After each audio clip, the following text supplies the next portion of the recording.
স্বামী স্ত্রী যতক্ষণ উভয়ের চাহিদা মেটাতে পারেন ততক্ষণ সুখী দাম্পত্য জীবন পালন করবেন।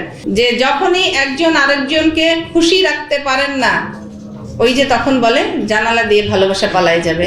আপনারা যখন রাস্তায় আটকে যান তখন বলেন না এদেশের পুলিশগুলো যে কি খারাপ, কিচ্ছু পারে না, কোনো কাজ করে না, খালি রাস্তায় দাঁড়িয়ে থাকে, তাই না?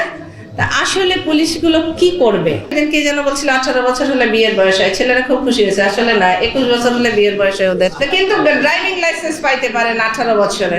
আমার প্রথম একটা প্রশ্ন আমার নিজের কাছেই প্রশ্ন জেগেছিল, এই প্রশ্নটি আপনাদের কাছে জেগেছে কিনা আমি জানি না, যে আমরা তো গাড়ি চালাই না, তাহলে আমরা এত ট্রাফিক আইন শিখবো কেন, আমরা এত শুনবো কেন, তাই না?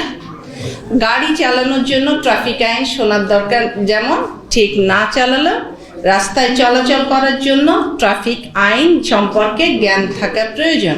যে আমাদের এই অতি প্রিয় ঢাকা শহর এখন বলা হচ্ছে বসবাসের অনুপযোগী একটি শহর, তারপরও ঢাকা কিন্তু আমাদের প্রাণের শহর, কি তাই না? তো সেই প্রাণের ঢাকা শহরটাকে আমরা বাঁচিয়ে রাখবো। যত জঞ্জালি থাক সেই জঞ্জাল মুক্ত করার দায়িত্ব কিন্তু আমাদের নাগরিকদের। তো সুতরাং আমরা যে রাস্তা ব্যবহার করি, আমাদের প্রয়োজনে যে রাস্তা দরকার, সেটা বলা হয় যে একটা মানে বসবাস উপযোগী সিটির জন্য 25 তার আয়তনের 25 ভাগ রাস্তা থাকা দরকার। সেখানে ঢাকায় আছে 4 থেকে 6 ভাগ, না 6.5% রাস্তা আছে। তাহলে 25 থেকে 6.5 বাদ দিলে কতটুকু হয় আপনারা আন্দাজ করতে পারছেন?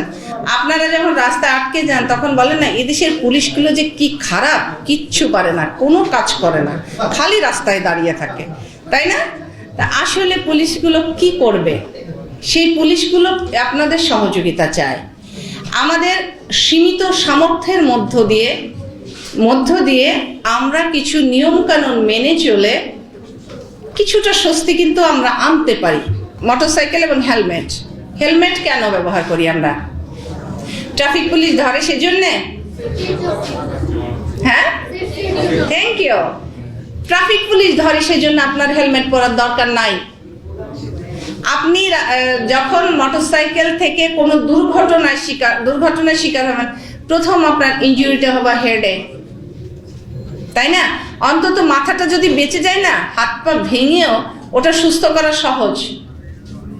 আর এই মাথাটা যদি সিরিয়াসলি ইনজিউর্ড হয়, মানে আঘাতপ্রাপ্ত হয়, তাহলে আপনার আমার বাঁচার সম্ভাবনা একেবারেই 0। ওই যে প্রথমে বলেছিলাম, আপনি তো আপনার মায়ের সূর্য, তাই না? মায়ের কথাটা মনে রাখবেন, বাবার কথাটা মনে রাখবেন, চেহারাটা মনে রাখবেন। যে পৃথিবীতে এই দুটো মানুষের চেয়ে আপন পৃথিবীতে আর কেউ না, স্ত্রী না, সন্তান না, বন্ধু না, কেউ না। আপনি বন্ধুর জন্য কিন্তু বাবা মার সাথে ঝগড়া করেন, আমি অবাক হই। বন্ধুর জন্য, বন্ধু বলে কোনো শব্দ নাই, আন্ডারস্ট্যান্ড? ছেলে এবং মেয়ে সবার জন্য মেসেজ নো। বন্ধুর সাথে আপনি যতক্ষণ তাল মেলাতে পারেন ততক্ষণ সে আপনার সাথে থাকবে, যতক্ষণ তাল মেলাতে পারেন না ততক্ষণ সে আপনাকে ছেড়ে যাবে, ঠিক আছে?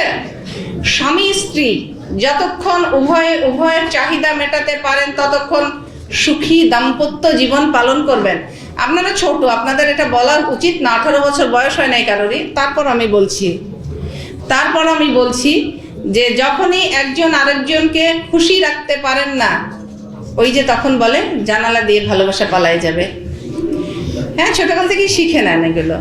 তো সেই জন্যে ওই যে দুটো মানুষ যারা একটা দায় নিয়ে আপনাকে পৃথিবীতে এনেছেন, ওই দুটো মানুষই একমাত্র আপনজন। 18 বছর হলে, সেদিন কে যেন বলছিল 18 বছর হলে বিয়ের বয়স হয়, ছেলেরা খুব খুশি হয়েছে। আসলে না, 21 বছর হলে বিয়ের বয়স হয় ওদের। তো যাই হোক, কিন্তু ড্রাইভিং লাইসেন্স পাইতে পারেন 18 বছরে। তা 18 বছরের ড্রাইভিং লাইসেন্স, এবং ড্রাইভিং লাইসেন্সটা কি দালালের মাধ্যমে নেবেন না। আপনি ওখানে প্রকৃত পক্ষে গাড়ি চালিয়ে প্রপার ওয়েতে ড্রাইভিং লাইসেন্স নেবেন যখন আপনার 18 বছর পার হয়, মানে পূর্ণ হয়। লাইসেন্স ছাড়া গাড়ি চালাবেন না, হেলমেট ছাড়া গাড়ি চালাবেন না। আর এই যে মানে বিষয়গুলো, এগুলো আপনার নিজের সেফটির জন্য আপনাকে মানতে হবে।